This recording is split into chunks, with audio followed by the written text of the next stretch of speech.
So as most of you guys know, I'm a math nerd. I don't make decisions based on, oh, I think I want to do that or that. I break everything down to the number. And so one thing that I know I've been personally struggling with even is, why are people paying over asking prices for home? Why are they like fighting over this? So I wanted to actually break down the science on why people are bidding over the ask price and to see if it really made sense.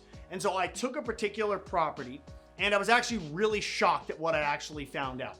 So I took a property here in Murrieta, and this Murrieta property was listed by one of our referral partners, and it was listed at $433,000.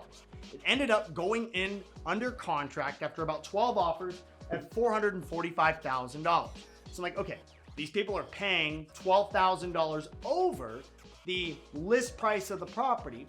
And the list price of the property was already at the market value because nobody right now is actually listing properties under market because they know we have a hot market. Why? Because interest rates are super low and the demographics of the area have never been better. We have 3 buyers for every home out there because of the additional households being created here in Riverside County. So I wanted to break it down and say, okay, let me think. If this person is gonna pay $12,000 over the market value of the property, how long is it going to take in the future where the value of that property meets what they pay for it, right? Like we're used to, like, if I buy it now and it's worth $433, how long is it going to be in the future till it's worth $445, what I paid for it? And then I can make a decision if it's going to be a good investment for this person or not. So I went down and I broke it down and I pulled numbers directly off of Black Knight Data and MBS Highway. And so in this particular zip code has an actual appreciation of about 5.5% for a year over the last 5 years. Now, the forecasted appreciation is 7.3%. It means the property, based on the demographics, interest rates, are deemed to be about a 7.3% rise in the price of the home per year for the next 5 years. That's what it's forecasted to be on average. It's 7.3% per year. Now, I like to be a conservative guy.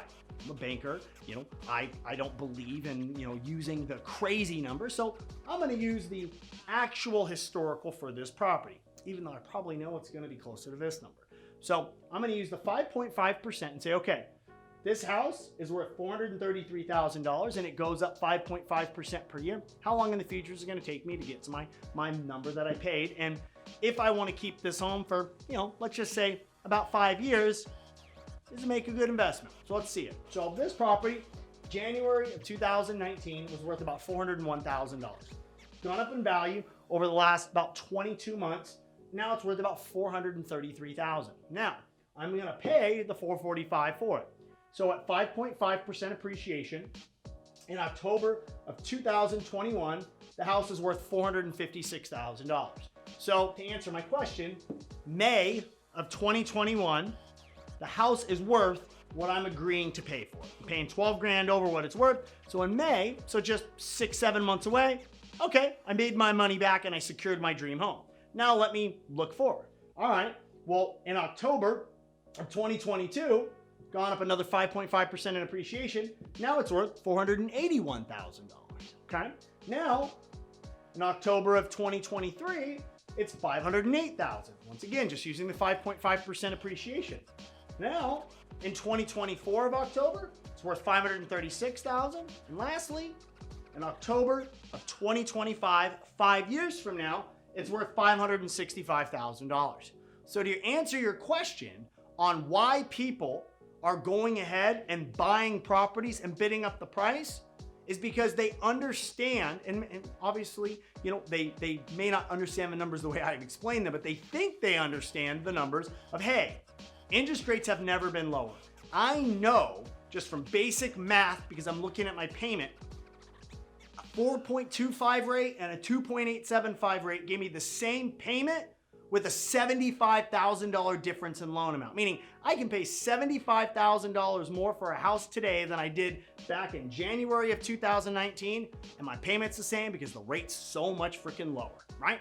So if I'm willing to throw in an extra 12 grand to make sure I get this house today, shoot, 5 years from now, I've gained $120,000 in appreciation.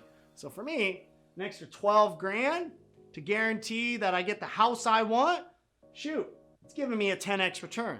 Now, obviously it's taken more than 12 grand to get into the property, but if that's the variable difference for me to win that offer versus somebody else, shoot, I'm doing that on this property. So that's why people are willing to bid over the ask price.